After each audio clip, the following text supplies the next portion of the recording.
சரிங்க அத்தை, போயிட்டு வரேங்க அத்தை. அன்னைக்கு மருமக திடீர்னு பாசமா போயிட்டு வரேன்னு சொல்லுது. சரிம்மா, போயிட்டு வாமா. என்னக்கா அவன் மருமக பெரிய பேக்கா தூக்கி தோல்ல போட்டுட்டு போறா? அது ஆமா. அப்படி எங்க மாமியார் கிட்ட இருந்து ஆட்டையப்பட்ட பழைய பட்டுப்புடவைகள் எல்லாம் நம்ம Dindigul 1 main road SKC textiles அருகில் அபிராமி அம்மன் கோயில் தெற்கு வாசல் எதிரில் இருக்கும் ஸ்ரீ காமாட்சி பட்டு சென்டருக்கு தான் வந்திருக்கோம். வாங்க மேடம். பழைய பட்டுப்புடவை எல்லாம் எவ்வளவுக்கு நான் போவோம்? கொடுங்க, பார்த்து சொல்றேம்மா, செக் பண்ணி சொல்றேம்மா. இந்த புடவை 15,000 ரூபாய்க்கு போகுங்க. இந்த மாதிரி பழைய மற்றும் கிழிந்த சில்வர் சரிகை பட்டுப்புடவைகளை நல்ல விலை கொடுத்து வாங்கிக்கிறாங்க. புடவை மட்டும் இல்ல, ரூபாய் நோட்டுகளையும் வாங்கிக்கிறாங்க. மொத்தம் 3 சேலைக்கு சேர்த்து 37,000 கிடைக்குண்ணே. இந்த புடவை எவ்வளவு ரேட்டுக்கு போகுமா? ஆமாங்க, இந்தாங்க நீங்க கொண்டு வந்த சேலைக்கு அமௌண்ட்.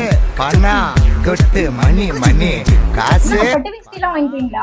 வாங்கிக்கோ மேடம். மணி மணி காசு. நேர்ல வர முடியாதவங்க டிஸ்பிளேல தெரிற நம்பருக்கு கால் பண்ணீங்கன்னா அவங்களே வந்து நல்ல ரேட்டு கொடுத்து எடுத்துப்பாங்க. திண்டுக்கல்ல மட்டும் கிடையாது, மதுரை, நாகர்கோயில், பட்டுக்கோட்டை மற்றும் சென்னையிலயும் உங்க பிரான்ச்சஸ் இருக்கு.